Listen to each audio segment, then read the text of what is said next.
चला तर मग आज पुन्हा एकदा गव्हाच्या पिठाची 2 किलोची बिस्किटं कशी बनवायची ते तुम्हाला सांगते। आता असं होत आहे, जी बिस्किटं मी बनवते त्याचेच व्हिडिओ तुम्हाला पाठवते। ही बिस्किटं कशी बनतात, त्यासाठी काय करावं लागतं, हे बऱ्याचशाच ताईंना सांगितल्यानंतर उपयोगात आलेलं आहे। काल परवा एका ताईंनी मला कमेंट केलेली आहे की ताई, तुमच्यामुळं मी आज ओहन कंपनीत पोचलेले आहे।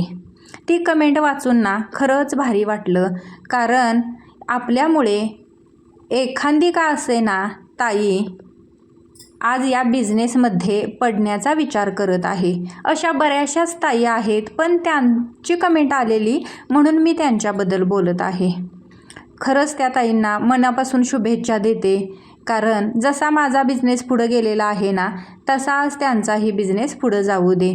कारण घर सांभाळून, घरातली लोकं सांभाळून, सगळं ॲडजस्ट करून हे करणं एवढं सोपं नाही। सुरुवातीला तर खूप याचा त्रास होतो, कारण माहिती नसतं की कशी आपण बिस्किटं बनवायचीत याबद्दल। आता इथं 2 किलोसाठी 1 किलो पिठी साखर घेतलेली आहे। त्यामध्ये 2 किलोचं मेजरमेंट सांगते बरं का मी। 4 चमचे अमोनिया, 2 चमचे बेकिंग पावडर, 2 चमचे बेकिंग सोडा वापरायचा आहे।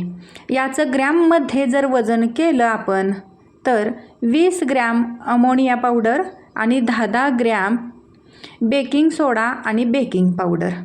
आता यामध्ये फ्लेवरसाठी आपण जायफळ, वेलची आणि सुंठ पावडरसुद्धा वापरणार आहे।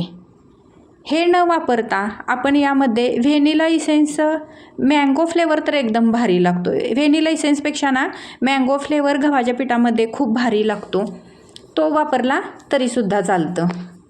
2 किलोसाठी 600 ग्रॅम एवढा आपल्याला तूप लागणार आहे। तुपाऐवजी इथं आपण डालड्याचा वापर केला तरीसुद्धा चालतो। 340 ग्रॅम एवढा डालडा वापरायचा आहे। तुम्ही 400 ग्रॅमपर्यंत डालड्याचा वापर गव्हाच्या पिठामध्ये करू शकता, पण डालड्यातील गव्हाची बिस्किटं दिसायला अजिबात चांगली होत नाहीत। जशी मैद्याची बिस्किटं होतात ना, डालडा वापरून जर तुम्हाला बिस्किटं बनवायची असतील तर त्यासाठी तुम्ही मैद्याचा वापर करा, त्याची बिस्किटं चांगली होतात। पण डालडा वापरून गव्हाच्या पिठाची बिस्किटं म्हणजे खायला चांगली होतात, दिसायला चांगली होत नाहीत। त्यामुळं तुम्ही इथं मैद्याचा वापर करू शकता। जायफळीची पूड केलेली नाही म्हणून असं मी जायफळ खिसून घालत आहे खिसणीवरती।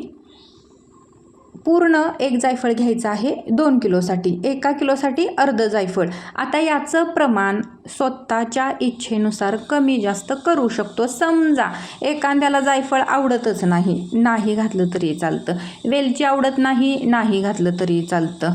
सुंठ पूड आवडत नाही, नाही घातलं तरी चालतं। हे ऑप्शनल आहे, पण बिस्किटं चांगल्या क्वालिटीची खाण्यासाठी होण्यासाठी हे घालणं खूप गरजेचं आहे। शेवटी आवड निवड आपापली स्वतःची राहते। 2 किलोसाठी 1 लिटर दूध लागणार आहे। हे दूध गाईचं, म्हैशीचं, विकत पॅकिंग कुठलंही चालतं, फक्त रूम टेम्परेचरचं चालतं। फ्रीजमधलं नको किंवा गरमसुद्धा नको। हे यामध्ये घालून घ्यायचं आहे। मिश्रण सगळं एकत्र करून घ्यायचं। आता या मिश्रणात पीठ घालून घ्यायचं आहे। हे पीठ दळून आणलेलं आहे गिरणीतून। जसं आपल्याला हवं आहे ना तसं थोडंसं जाड दळून आणलेलं आहे, त्यामुळंच यातला कोंडा भरपूर निघतो। आता ह्या वेळेला काय झालेलं आहे, गिरणवाल्या दादांना सुद्धा माहिती आहे बिस्किटला कसं पीठ लागतं, पण यावेळेला थोडा प्रॉब्लेमच झालेला आहे। कळत न कळत का असे ना, थोडं जास्तच त्यांच्याकडून पीठ जाड पडलेलं आहे। मग काय कोंडा असा भरपूर निघतो। चाळायला खूप वेळ जातो, कारण चाळण थोडी मी बारीकच घेतलेली आहे, कोंडा पडू नये म्हणून। बिस्किटामध्ये कोंडा असेल ना तर कचकच लागतं चहासोबत असू दे किंवा नुसतं बिस्किट खाताना असू दे, तो कोंडा लगेच जाणवतो बिस्किटमध्ये. त्यामुळं बारीक चाळणीनंच हे चाळून घेते. 2 किलो पीठ यामध्ये घातलं आणि आता हे मिश्रण एकत्र करून पीठ मऊ एकदम मळून घ्यायचं आहे. आपली जी पार्सल सुविधा आहे ना, बऱ्याचशाच ताईंनी खूप छान असा रिप्लाय दिलेला आहे. बऱ्याच ताईंना आज स्वतःहून मेसेज करून विचारलं की ताई बिस्किटं पोहोचलीत का. कारण कसं झालेलं, एक तिघी चौघी ताई अशा होत्या की त्यांना रिप्लाय द्यायला वेळ भेटला नसेल असं मला वाटतंय. त्या रिप्लाय द्यायच्या राहून गेलेल्या होत्या. त्यामुळं आज सकाळ सकाळी तेच काम केलं. ज्या ताई राहिलेल्या ना त्यांचा रिप्लाय ऐकायचा, बघायचा. त्या ताईंना मेसेज केले आणि विचारलं. त्यातील एक दोघी ताईंचा मेसेज आलेला आहे, ताई आम्हाला बिस्किटं मिळालीत आणि संपलीत सुद्धा. मेसेज ऐकून खरंच मनाला भारी वाटलं. कारण फक्त माझे व्हिडिओ पाहून त्यांनी मला ही ऑर्डर दिलेली आहे. आणि ऑर्डर आत्ता सुरुवातीला थोडी अर्धा किलोची येत होती, पण आत्ता जी ऑर्डर जी आहे ना, ती ऑर्डर 2 किलोची, 2.5 किलोची, 1.5 किलोची, 1 किलोची अशी ऑर्डर येत आहे. भरपूर ऑर्डर येत आहेत. एक ताईची ऑर्डर आहे ना खूप मोठी आहे. बीडच्या एक ताई आहेत, त्यांनी पण ऑर्डर मला दिलेली आहे. त्यांची ऑर्डरसुद्धा मोठी आहे आणि त्यांच्या मुलासाठी ती बिस्किटं त्यांना हवी आहेत. म्हणून त्यांनी मला रिक्वेस्ट केलेली आहे की ताई मला या तारखेपर्यंत बिस्किटं मिळतील काय. आता त्यांना मी प्रयत्न करते म्हणून सांगितलेलं आहे. आता बघूया त्यांना कधी बिस्किटं मिळतात ते. आता त्याच्यावरती अवलंबून आहे. आपण डिस्पॅच तर वेळेत करतोच, पण तिथल्या कुरिअर ऑफिसवरती ते डिपेंड आहे की त्यांच्यापर्यंत ते कधी जाणार. कारण जवळच इथल्या सांगलीच्या ऑफिसमधून बराचसाच घोळ झालेला होता की जवळजवळ 6 ते 7 दिवस सांगलीमध्ये पार्सल आपलं पोचलं, पण तिथंच त्यांनी ठेवून घेतलं. त्यांनी दिलंच नाही. जिथं आपल्या ताईंना पार्सल हवं होतं ना, तिथं दिलंच नाही. त्यामुळं त्यांचे मला 1-2 वेळा मेसेज आले पार्सल आलं नाही म्हणून. पण त्या ताईंचे खरंच बरं का मनापासून मी आभार मानते की आपल्याला इतक्या मैत्रिणी छान भेटलेल्या आहेत ना. अजिबात कुणाचीही कटकट मागं नाही. त्यांनी अजिबात मला एकदाही असं सांगितलं नाही की अजून माझं पार्सल का आलं नाही, किंवा त्यांना ते त्रासदायक वाटलं असतं, पण अजिबात नाही. समंजस्यपणानं त्यांनी मला मेसेज केला. मग त्यानंतरसुद्धा 2-3 दिवस असेच गेले आणि नंतर बऱ्यापैकी कोल्हापूर कुरिअर ऑफिसमधून सांगली कुरिअर ऑफिसला फोन गेले, काहीतरी बोलण्यात आलं आणि मग ते पार्सल त्या ताईंना अर्ध्या तासामध्ये पोचलं. आणि खरंच सांगते मी, एवढ्या दिवसांनी पार्सल मिळूनसुद्धा स्वतःच्या मुलाच्या हातात बिस्किटचं पार्सल दिलं आणि त्याचा फोटो काढला आणि मला पाठवलासुद्धा त्याने. खूप छान बिस्किट आहेत म्हणून. खरंच त्या ताईंचे मी मनापासून आभार मानते. कारण इतक्या चांगल्या मैत्रिणी मला भेटलेल्या आहेत आणि इतका समंजस्यपणा. सांगली कोल्हापूर अंतर लांब नसून दुसऱ्या दिवशी पार्सल गेलं पाहिजे होतं, पण 10 दिवस त्या गप्प बसल्या आणि मेसेजसुद्धा मला सारखे केले नाहीत. 2च वेळा त्यांनी मला मेसेज केला. त्याच्यानंतर मीच त्यांना मेसेज केलेला होता, ताई पार्सल मिळालं का. त्याच्यानंतर 2 दिवस तरी त्यांचा रिप्लाय नव्हता आणि शेवटी त्यांनी 10व्या दिवशी मला मेसेज केला. पार्सल सुखरूप पोचलं. मग माझ्या लक्षात आलं की ज्या ताईंचे रिप्लाय आलेले नाहीत ना, त्या ताईंना सगळ्यांना मेसेज करायचे. कारण एवढी मोठी रक्कम त्यांनी मला दिलेली आहे. त्यामुळं माझं सगळं काम राहिलं तर चालेल, पण त्यांना बिस्किटं पोचलीत का हे चौकशी करणं काम माझं आहे. म्हणून आज सकाळी तेच मी काम केलेलं आहे. आता हे पीठ चांगलं मळून आपलं झालेलं आहे. त्याचे असे गोळे बनवून घ्यायचे.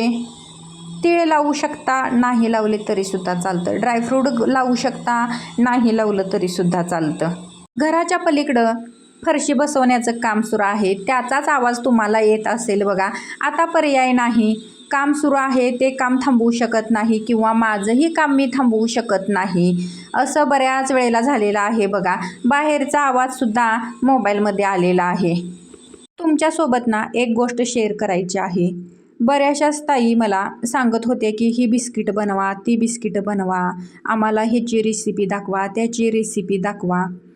जेव्हा मला वेळ भेटेल ना तेव्हा नक्कीच तुम्ही ज्या रेसिपी सांगता ना मला त्याची रेसिपी तुम्हाला मी दाखवणार. पण इतर वेळेला काय असतं, ही अशी भरपूर बिस्किटं बनवावी लागतात, मग त्यातून रेसिपी नवीन बनवायला वेळ भेटत नाही. त्यामुळंच त्या थोड्या का वेळानं असेना पण येणार आहे तेवढं लक्षात ठेवा. आणि तुम्हाला इथून पुढे कोणती रेसिपी पाहायला आवडेल हे सुद्धा कमेंटमध्ये सांगा. एका ताईंनी सांगितलेलं आहे की बन पाव असतो ना मोठा, तो त्याची रेसिपी पाठवा म्हणून. मी प्रयत्न करते, कारण कसं झालेलं आहे सांगते तुम्हाला. बिस्किटं एवढी करायची असतात ना, त्यातून वेगवेगळे पदार्थ बनवणे याकडं माझं अजिबात लक्ष नसतं किंवा मी ते बनवलेलं सुद्धा नाही. खारीची रेसिपी सगळी मला माहिती आहे, पण एवढ्या वर्षामध्ये मी एकदासुद्धा ट्राय केलेली नव्हती. पहिल्यांदाच ट्राय केली आणि इतकी मस्त ती रेसिपी आपली सक्सेसफुल झाली. हे सुद्धा तुम्हाला मी सांगते, कारण हा आपला ओव्हन आहे ना, हा ओव्हन एकदमही मोठा नाही आणि एकदमही छोटा नाही. त्यामुळं यामध्ये क्वालिटी कशी होते हे मला माहिती नव्हतं. जे आपण टोस्ट बनवतो, ब्रेड बनवतो, बनपाव बनवतो, त्यानंतर बटर बनवतो, असे ओव्हन मोठे असतात, त्यामुळे त्याची क्वालिटी चांगली होते. ओव्हन आपला छोटा आहे ना, मीडियम, तर त्यामध्ये त्या पद्धतीनंच ती क्वालिटी होत असते. त्यामुळं मी जास्त काही म्हणजे बटर असू द्यात किंवा टोस्ट असू द्यात याच्यासाठी मी वेळ दिलेला नाही. मला येतं सगळं बनवायला, पण मी कधीही बनवून बघितलेलं नाही, कारण यामध्ये वेळ भरपूर जातो. आता तुम्ही ह्याच्यासाठी खारीसाठीच पाहिलं आहे किती वेळ जातो त्यामध्ये. मग त्या वेळेमध्ये बिस्किटं भरपूर बनवून होतात आणि त्याचं कस्टमर आपल्याला भरपूर आहे. आता पार्सल सुविधा आपण सुरू केलेली आहे, त्यामुळं बिस्किटाचे वेगवेगळे प्रकार आपण बनवू शकतो. शक्यतो करून गुळातील बिस्किटं, रोट, वेगवेगळ्या प्रकारच्या नानकटाई, गव्हाची बिस्किटं याची ऑर्डर भरपूर असते. त्यामुळं हे व्हिडिओ तुम्हाला जास्त पाहायला मिळतील. आणि सगळ्या ताईंनी जसा सपोर्ट आजपर्यंत केलेला आहे ना, तसाच सपोर्ट इथून पुढं सुद्धा करा, कारण तुमची एक लाईक, एक कमेंट मला नवीन व्हिडिओ बनवण्यासाठी खूप प्रोत्साहन देते. बिस्किट किती प्रेस करायचं आहे हे स्वतःवर डिपेंड आहे. एकदा 2 वेळा बिस्किटं प्रेस करून बघितल्यानंतर लक्षात येतं की एवढं प्रेस केल्यानंतर, बेक झाल्यानंतर किती मोठं होतं, याच्यावरती हे प्रेस करणंसुद्धा डिपेंड आहे. बिस्किट जाड ठेवायचं, बिस्किट पातळ ठेवायचं, बिस्किटचा आकार किती मोठा झाला पाहिजे, तर गोळे करणं आणि प्रेस करणं हे ते आपण ॲडजस्ट करू शकतो याच्यावरती. एकदा 2 वेळा आपल्या हातात जर बसलं तर हे अगदी परफेक्ट होतं. डोळे बंद करून जरी गोळे बनवले ना तर गोळे एकसारखेच होणार. आता इथं सुद्धा बघा या पद्धतीनं असे हे तिळे लावून घेतले आणि प्रेससुद्धा सगळे ट्रे करून घेतलेले आहेत. ओव्हनचं टेम्परेचर 160 ठेवायचं आहे. 160ला ठेवायचं, 160ला काढायचं. 20 मिनटासाठी ही बिस्किटं बेक करून घ्यायची आहेत.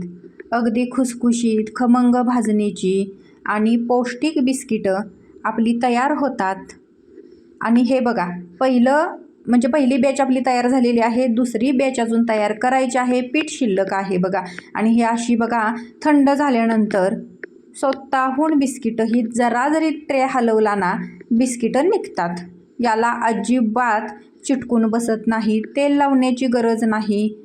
रिकाम्या ट्रेमध्येच ही बिस्किटं ठेवायची आहेत. थोडी लांब लावून घ्यायची, म्हणजे ही बिस्किटं चिटकत नाहीत बेक झाल्यानंतर. आजचा व्हिडिओ कसा वाटला कमेंटमध्ये सांगा. भेटू उद्याच्या व्हिडिओमध्ये. तोपर्यंत बाय.